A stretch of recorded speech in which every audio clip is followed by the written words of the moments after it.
Hello engineer. तो आज हम जो डिस्कस करने वाले हैं वो हमें एक न्यू प्रोजेक्ट मिला है जिसमें क्या है, एक हॉस्पिटल बिल्डिंग है एंड बिल्डिंग बनने के बाद उसमें कैंटिलीवर पोर्च बनाई जा रही है ताकि उस पर हम एसी के आउटडोर यूनिट्स रख सके। आप उसकी एक डिटेलिंग होगी, हम उसका इस वीडियो में हम उसका स्ट्रक्चर डिजाइन करेंगे, स्ट्रक्चर एनालिसिस करेंगे एंड फाइनल उसकी जो ड्राइंग्स कॉन्ट्रैक्टर ने सबमिट करी है उसको हम चेक करेंगे वो सफिशिएंट है या नहीं है, एंड या अगर मॉडिफिकेशन की रिक्वायरमेंट है तो मॉडिफिकेशन सजेस्ट करेंगे कि क्या मॉडिफिकेशन की जरूरत है। तो पहले मैं आपको प्लान दिखा देता हूँ। बेसिकली ये एक हॉस्पिटल बिल्डिंग है जिसमें इस एरिया में आपको दिख रहा होगा, इस एरिया में ये पोर्च बनने वाला है कैंटिलीवर। ये कैनोपी टाइप है। अब इसके स्पैन अलग अलग है, 1800 भी है, 400 भी है। अगर हम आगे जाते हैं तो यहाँ पे फिर 1800 है एंड इस पेरीफेरी पे ये 1200 है। आप इनका जो डिस्टेंस है वर्टिकली अलग अलग है, बट हम लोग क्या करेंगे, डिजाइन पॉइंट ऑफ व्यू से एक सबसे क्रिटिकल मेंबर लेके चलेंगे एंड उस पे डिजाइन करेंगे। तो इसका पहले मैं आपको एक टिपिकल सेक्शन दिखा देता हूँ। ये देखिए, ये जो है ये उसका टिपिकल सेक्शन है कैनोपी का, जिसमें ये जो पार्ट है ये तो हुआ आपका कैंटिलीवर पार्ट जो कि है 1800, 1200 एंड 1000। ये 3 टाइप के कैंटिलीवर है एंड ये इसका डायगोनल मेंबर है जो इसके कैंटिलीवर पार्ट को सपोर्ट करेगा। थ्योरेटिकली ये होता है कि हम लोग जो ये जो हाइट है, ये हाइट इक्वल टू कैंटिलीवर लेके चलते हैं। ये हाइट मींस आपकी 1800 भी होगी, 1200 भी और 1000 भी।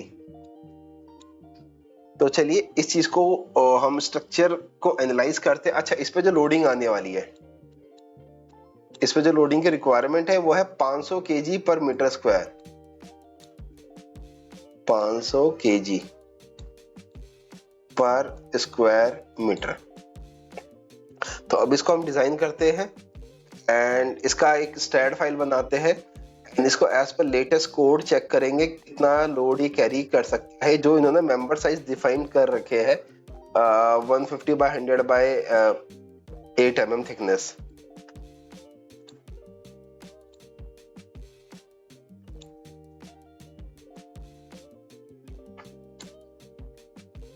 तो सबसे पहले एक हम स्टैट फोल्डर बना लेते हैं एंड उसमें एक फाइल बना लेते हैं हॉस्पिटल कैनोपी नाम से। स्टैट फाइल ओपन हो रही है।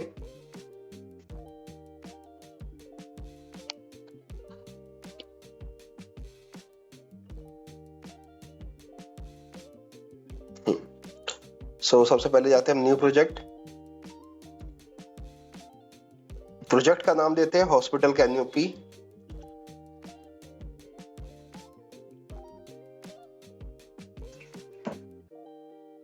इसको हम सेव कर देते हैं इसकी डिजायर्ड डेस्टिनेशन पे, विच इज डेस्कटॉप।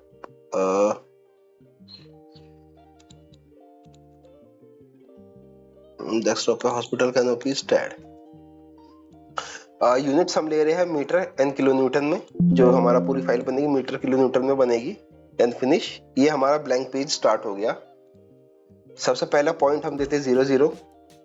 हम लेके चलेंगे सबसे क्रिटिकल मेंबर। क्रिटिकल मेंबर जो है हमारा वो 1800 का है। अगर कोई हम मेंबर डिजाइन करते हैं, अगर वो 1800 अगर हम कैंटिलीवर लेके चलते हैं, जैसे ये हमारा बिल्डिंग का स्ट्रक्चर है एंड इसको हम कैंटिलीवर निकालते हैं 1800 एंड 1800 के हिसाब से अगर ये पास हो जाता है तो अगर हम इसकी लेंथ कम करते हैं 1200 तो सेम मेंबर हमारा कम स्पैन पे भी पास हो जाएगा।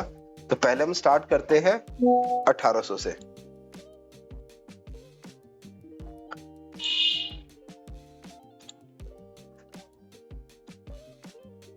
हाँ जी, तो सबसे पहले हम इसको कैंटिलीवर प्रोजेक्ट करते हैं एक्स डायरेक्शन में।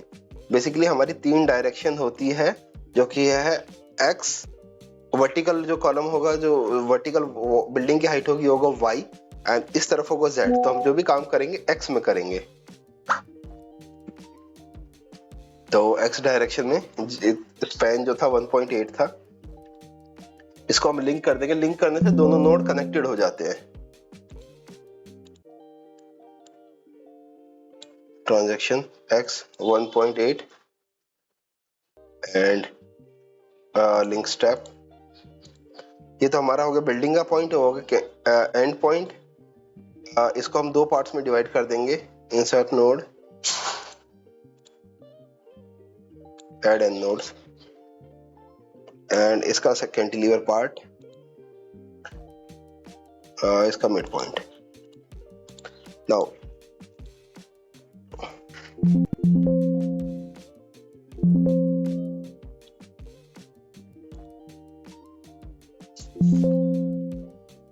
आप चाहो तो सिंपल इस नोड को यहाँ तक एक्सेप्ट कर सकते थे। उसके बाद ये इस नोड का मेन पर्पस है, सिंस ये जो हमारी हाइट है तो हमें इंक्लाइंड मेंबर लगेगा नीचे, वो उसके लिए हमने ये नोड को इंसर्ट किया है। एक बार इसका डिस्टेंस मेजर कर लेते हैं।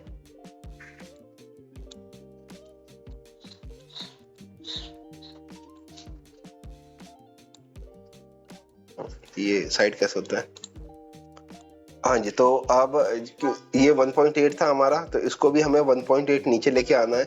तो सबसे पहले नोड सेलेक्ट किया, इसको वाई डायरेक्शन, क्योंकि बिल्डिंग के एलिवेशन फॉर्म में आएगा, वाई डायरेक्शन में -1.8, माइनस इसलिए बिकॉज ये नीचे आने वाला है।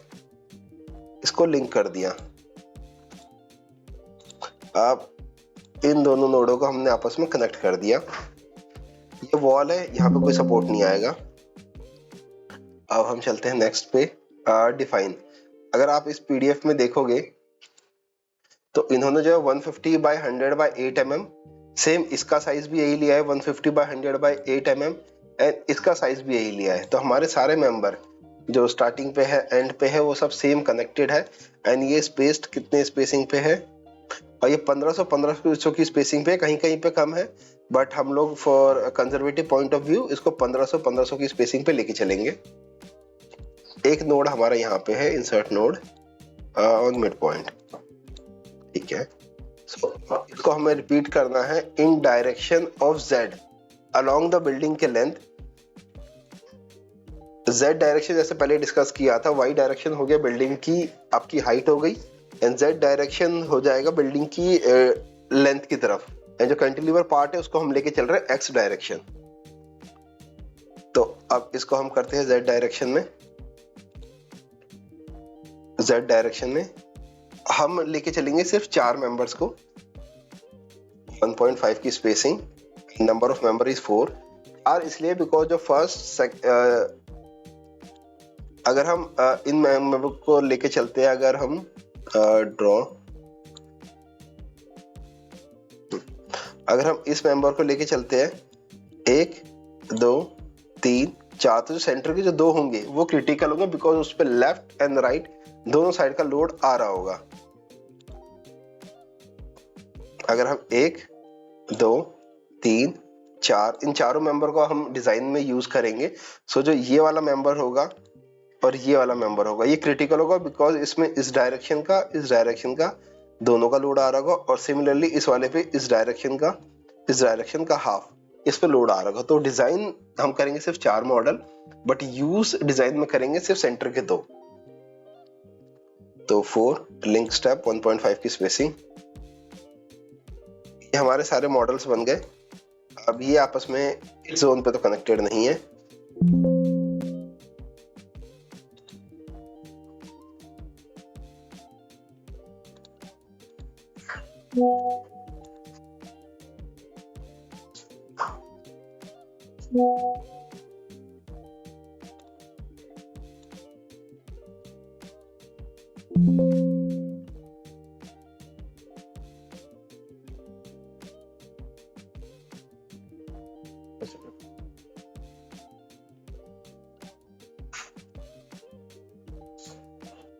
तो हमने जो डिफ्लेक्शन की लिमिट हमने एज पर IS 800 लेंगे, बिकॉज इंडियन कोड में 800 ही यूज होता है, एंड उसके हिसाब से स्पैन बाय 150 हमारी लिमिट होती है फॉर द पर्लिन्स एंड गर्ड्स, जैसे कि इसमें मेंशन है। तो हम स्पैन है हमारा, कैलकुलेट करते हैं। जो हमारा स्पैन है वो है 1800 का डिवाइडेड बाय 150। मैक्सिमम 12 mm जो है हमारी डिफ्लेक्शन लिमिट है, तो 12 mm से ज्यादा डिफ्लेक्शन नहीं होनी चाहिए। तो चलिए स्टैट मैप चेक करते हैं इन मेंबर्स पे डिफ्लेक्शन लिमिट कितनी आ रही है। इसके रिजल्ट्स बीम मैक्सिमम डिस्प्लेसमेंट, इसमें हम लोड कॉम्बिनेशंस कर देते हैं, डेड प्लस लाइव 1.7, तो इसमें आप देखोगे कि मैक्सिमम जो डिफ्लेक्शन आ रही है वो है 0.127 या 128, मतलब विद इन 1 mm भी डिफ्लेक्शन नहीं आई है, which means the structure is much more capable and safe. So हमने जो मेंबर के ट्यूब साइजेस लिए थे, जो हमने स्पेसिंग ली थी, वो सफिशिएंट है। अब बारी आती है जॉइंट्स प्लेट की, कि जो हम पीछे बोल्ट लगा रहे हैं। कई बार क्या होता है कि हम लोग कई बार ये होता है कि हम लोग ये मेंबर साइज तो ओके ले लेते हैं, इसमें कोई प्रॉब्लम नहीं होती, बट ये जॉइंट से फेल होने लगता है। तो अगर हम इसमें देखेंगे तो इन्होंने क्या किया है, इन्होंने 4 बोल्ट लगाए हैं। 4 बोल्ट है, वो है M16 हिल्टी के। हम इसमें अज्यूम करके चलेंगे कि इन्होंने हिल्टी यूज करी है, बट फिर भी हम लोग इसकी एक बार स्ट्रेंथ कैलकुलेट करेंगे कितनी है। उसके लिए हमें रिएक्शन पता होना चाहिए कि एक पॉइंट पे कितना रिएक्शन आ रहा है। उसके लिए फिर हम लोग अपने एनालिसिस पार्ट में जाएंगे, जो हमने स्टैट में किया था। इस पे हम लोग रिएक्शन चेक करेंगे, रिएक्शन, एंड इसको हम समरी देख लेते हैं इसकी। तो जो मैक्सिमम आप इसमें देख सकते हो, मैक्सिमम जो आ रहा है वो 19 आ रहा है। इस पॉइंट पे मैक्सिमम आ रहा है 19.437। अब इसको हम कैलकुलेट करते हैं।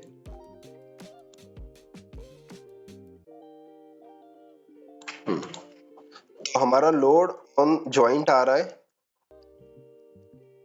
19.437। इसको से हम 20 किलो न्यूटन ले लेते हैं।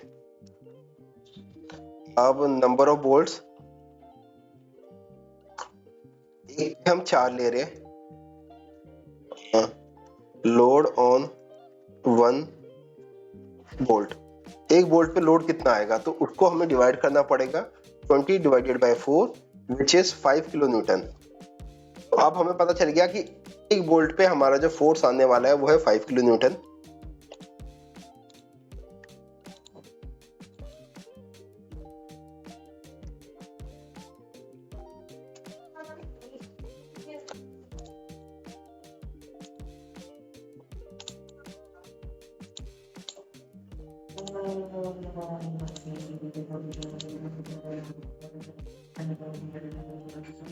तो ये हमने एक शीट प्रिपेयर कर रखी है जिसमें हम लोग बोल्ट की कैपेसिटी निकालते हैं। अब हमें पता चल गया कि एक बोल्ट पे हमारा जो है 5 किलो न्यूटन आ रहा है। तो लोड ऑन 1 बोल्ट, ये हमारी खुद की बनाई हुई एक्सेल शीट है जिसको हम लोग यूज करते हैं। एंड डाया बोल्ट इन्होंने 16 का एज्यूम किया है। थिकनेस ऑफ प्लेट इन्होंने कितने की एज्यूम की है वो हमें देखनी पड़ेगी। ये लोग लेके चल रहे हैं 15 mm की थिकनेस। सिंस 15 mm कोई थिकनेस मार्केट में मिलती ही नहीं है, तो मिनिमम जो मिलेगी हमें 16 मिलेगी या 12 मिलेगी, तो हम 16 लेके चल रहे हैं। एंड उसके हिसाब से हम अपनी रिकमेंडेशन देंगे कि आप प्लेट की थिकनेस इंक्रीज कीजिए। ये टेंसाइल स्ट्रेंथ है for 250 grade plate. Gross dia क्या होता है, जो भी डाया होता है प्लस 1.5 या मैक्सिमम 2। तो अगर हम 16 ले रहे हैं तो 16 प्लस 2 18 mm हमारा ग्रॉस डाया हो गया। हम इसकी शेयर एंड बेंडिंग स्ट्रेंथ निकालेंगे। तो शेयर एंड बेंडिंग स्ट्रेंथ जो है इसकी 8.6 86 किलो न्यूटन 25। हमारी जो रिक्वायरमेंट थी, कैपेसिटी ऑफ M16 जो हमारी थी वो है इतनी, और हमें रिक्वायरमेंट है 5 की, तो मार्जिन हमारे पास 5 टाइम्स का है। तो ये तो हो गया एज पर IAS कोड। अब एज पर हिल्टी भी चेक करते हैं।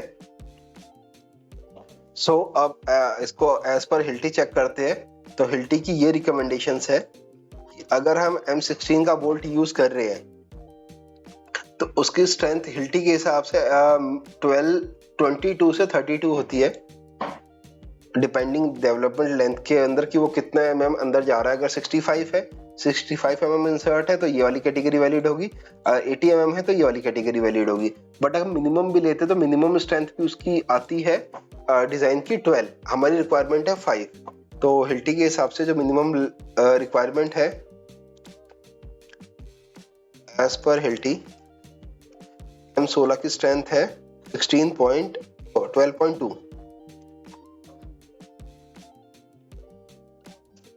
देन हमारा फैक्टर ऑफ सेफ्टी, अगर हम इसको यूज करते हैं तो हमारे पास फैक्टर ऑफ सेफ्टी कितना है, तो उसके लिए load strength divided by load coming, हमारे पास 2.5 का सेफ्टी फैक्टर है। सिंस हमने पहले से ही 1.7 का लोड सेफ्टी फैक्टर ले रखा है, बट स्टिल हमारे पास 2.5 का और एडिशनल सेफ्टी फैक्टर है। तो अगर ये 4 बोल्ट यूज कर रहे हैं तो कोई प्रॉब्लम नहीं है, उतना लोड वो इजिली कैरी कर सकता है। सिंस अब इन बेसिस पे हम बोल सकते हैं कि ये जो इन्होंने बेस प्लेट, अब हमारा बस एक मेंबर रह गया, वो है हमारा बेस प्लेट का साइज चेक करना कि 300 बाय 300 की बेस प्लेट सफिशिएंट है या नहीं है। बोल्ट हमने देख लिए, ओके है। ट्यूब भी ओके है, कोई प्रॉब्लम नहीं है। आप लोग कमेंट करोगे तो मैं बताऊंगा कि ये वेल्डिंग लेंथ कैसे कैलकुलेट करते हैं नेक्स्ट पार्ट में। वेल्डिंग लेंथ भी हमने कैलकुलेट करी है, वो भी ओके है। जो एक रह गया है वो है कि हम प्लेट की थिकनेस कैसे चेक करेंगे कि जो इन्होंने इसमें मेजर करी है विच इज 15 mm, तो वो 15 mm सफिशिएंट है या नहीं है, ये हम आपको किसी और वीडियो में बताएंगे। सिंस ये वीडियो काफी लंबी हो जाएगी, आप कमेंट कीजिए तो मैं आपको अगली वीडियो में बताऊंगा कि प्लेट की थिकनेस को हम कैसे चेक करते हैं, टीयरिंग में, शेयरिंग में या फिर पंच आउट में कैसे चेक होगी कि वो सेफ है या नहीं है, ये बोल्ट की स्पेसिंग सफिशिएंट है या नहीं है, इसका क्या स्टैंडर्ड होता है बोल्ट की स्पेसिंग का कि कितने mm वो अंदर होनी चाहिए। तो ये सब चीजें मैं आपको किसी और वीडियो में डिटेल में एक्सप्लेन करूंगा। अभी के लिए जो मेंबर साइज है वो सफिशिएंट है, उसमें कोई प्रॉब्लम नहीं है। सो हमने ये इसको रिपीट कर दिया 4 लोकेशंस पे, एंड जो अननेसेसरी नोट्स है उसको हम डिलीट कर देते हैं।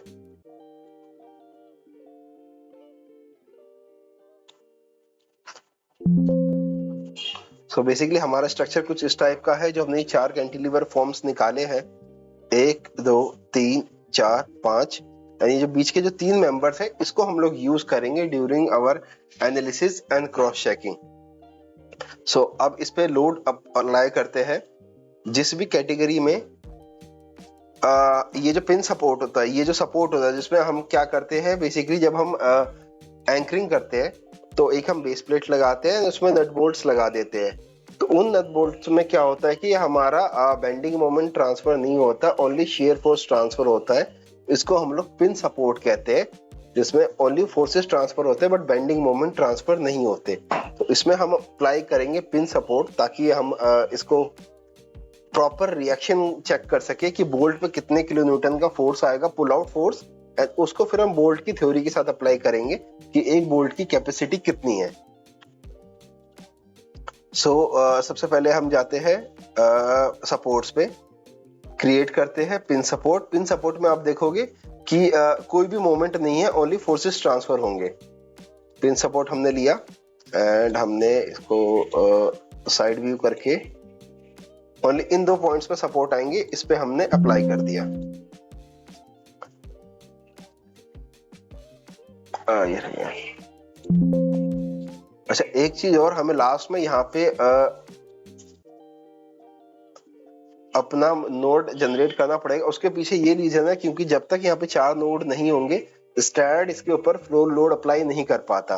तो जस्ट उस पर्पस से हमने ये जो नोड्स है, ये 4 नोड्स है, हमने सिर्फ लोडिंग ट्रांसफर पर्पस से ही इसमें ऐड करे हैं। अब चलते हैं प्रॉपर्टीज के ऊपर। सिंस इसमें लिखा हुआ इन्होंने जो मेंबर टाइप यूज किया 150 बाय 100 बाय 8 mm, सो उसको हमें डिफाइन करना पड़ेगा। इंडियन पे गए, tube define, thickness is 8 mm which is 0.008, width is 100 mm 0.1 and depth is 0.15। इसको हमने लिया, असाइन टू व्यू किया। बिकॉज सिंस सबकी सेम प्रॉपर्टी है तो हम असाइन टू व्यू कर देंगे। अलग अलग होती तो हम पर्टिकुलर किसी को सिलेक्ट करके अप्लाई करते। अब हम आते हैं लोडिंग पे। लोडिंग पे हमें केस डिफाइन करने पड़ेंगे। इसके अंदर इस केस के अंदर हमारे सिर्फ 2 लोड कॉम्बिनेशन, 2 लोड केस बनेंगे। एक तो होगा डेड लोड जिसमें उसका सेल्फ वेट, उसके ऊपर हम चक्र प्लेट लगाएंगे, उसका वेट होगा, and live load which is outdoor का लोड जो कि हम लेके चल रहे हैं 500 kg पर मीटर स्क्वायर। इन 2 लोडों को हम अप्लाई करेंगे। तो पहले हम लोड केस जनरेट कर लेते हैं। पहला है डेड लोड। सेकंड जो लोड है हमारा लाइव में हम लोग करेंगे लाइव लोड। लाइव लोड में हमारे ये आउटडोर यूनिट के लोड आएंगे। डेड लोड, एक तो सेल्फ वेट का मतलब जो भी मेंबर होंगे हमारा उसका खुद का वेट। सेकंड हमारा इसके अंदर आएगा फ्लोर। इसमें हम पहले चक्र प्लेट का वेट कैलकुलेट कर लेते हैं। आपको बताता हूँ चक्र प्लेट का वेट कैसे कैलकुलेट होगा। सबसे पहले चक्र प्लेट, इसकी चाहिए हमें थिकनेस डेंसिटी एंड देन आ जाएगा वेट पर मीटर स्क्वायर। थिकनेस है हमारी 6 mm, तो 6 divided by 1000 which is in metre. Density आएगी हमारी 7850, ये हमने निकाला मीटर में, ये केजी पर क्यूबिक मीटर। देन हम वेट निकालते हैं अगर इसका, तो पर मीटर स्क्वायर वेट आ जाएगा, बिकॉज हमने लेंथ और विड्थ को 1 लिया है, तो पर मीटर स्क्वायर जो होता है आपका 47 से इसको हम 50 केजी ले लेते हैं, तो 50 केजी जो है हमारा 0.5 किलो न्यूटन के बराबर होता है। तो हम 0.5 किलो न्यूटन का फ्लोर लोड लगाएंगे।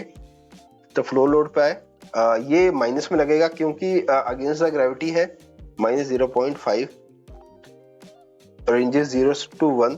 अब 0 to 0 करोगे तो अप्लाई नहीं होगा, तो आपको ये कैटेगरी देनी पड़ेगी। ये इसमें आप देख सकते हो कि यहाँ पे हमारा फ्लोर लोड अप्लाई हो चुका है, जो कि है ओनली चेकर प्लेट का वेट।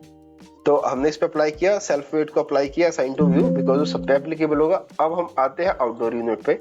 आउटडोर यूनिट पे हमें 500 केजी का लोड अप्लाई करना है, तो which is equal to -5। 5 kilo newton is equal to 500 KG. And इसको भी हम वाई रेंज में अप्लाई करेंगे, 0 से लेके 1। ये लोड अप्लाई हो चुका है। अब सबसे क्रिटिकल चीज आती है लोड कॉम्बिनेशन, जो हमें जनरेट करने हैं। तो स्ट्रैड में बाय डिफॉल्ट भी होते हैं, आप अपने हिसाब से भी कर सकते हो, which is dead 1.7 dead load, 1.7 live load, then 1.7 dead load, 1.3 dead plus 1.3 live। ये हमने अप्लाई कर दिया। अब इसके बाद इसका लोड कॉम्बिनेशन अप्लाई हो गया। अब जाते हैं हम एनालिसिस पे, इसको ऐड कर देते हैं। डिजाइन, सिंस हमें IS 800 2007 के हिसाब से डिजाइन करना है लिमिट स्टेट मेथड पे, तो हम लोग इसको डिफाइन करते हैं। सारी जितने भी मेंबर्स हैं हमारे, वो सारे हमारे इन स्टैंडर्ड मेंबर्स है। और जब आप स्टैंडर्ड मेंबर्स लेते हो तो आपको कोई स्पेशल ग्रेड या वेल्डिंग या ऐसा कुछ अप्लाई नहीं करना होता। Standard by default standard member की प्रॉपर्टी ही लेके चलता है। Check code, assign to view, assign. अब इसको हम एनालाइज कर लेते हैं कि हमारा मेंबर सेफ आता है या नहीं आता। उसके बाद हम इस पे रिएक्शंस वगैरह देखेंगे। तो चेक करने के 2 तरीके हैं। सबसे पहले हम लोग जो चेक करते हैं वो हम यूटिलिटी रेशियो पे चेक करते हैं। किसी भी स्टील स्ट्रक्चर को चेक करने के लिए कि वो सेफ है या अनसेफ है, उसके सिर्फ 2 ही पैरामीटर है। एक तो उसका यूटिलिटी रेशियो आप चेक कीजिए, सेकंड उसका डिफ्लेक्शन आप चेक कीजिए। यूटिलिटी रेशियो होता है basically load coming on the member divided by load carrying capacity. तो अगर लोड कैरिंग कैपेसिटी से जब तक उस पे जो लोड आ रहा है कम होगा, तो यूटिलिटी रेशियो हमारा लेस देन 1 आएगा। बट जिस केस में हमारा लोड ज्यादा हो गया, यूटिलिटी रेशियो कम है, तो उस केस में हमारा मोर देन 1 आएगा। हम लोग डिजाइन पॉइंट से लेके चलते हैं कि 0.9 से कम होना चाहिए यूटिलिटी रेशियो। एंड हमारे इस पूरे केस में यहाँ कहीं पे भी आपका 0.1 भी टच नहीं किया है, तो मतलब अब सेफ्टी मार्जिन हमारे पास 90% का है, तो यूटिलिटी रेशियो में ये पास होता है। अब हमें चेक करना है इसका डिफ्लेक्शन। डिफ्लेक्शन के लिए हमने ये कोड रखा था कि डिफ्लेक्शन की लिमिट होती है स्पैन बाय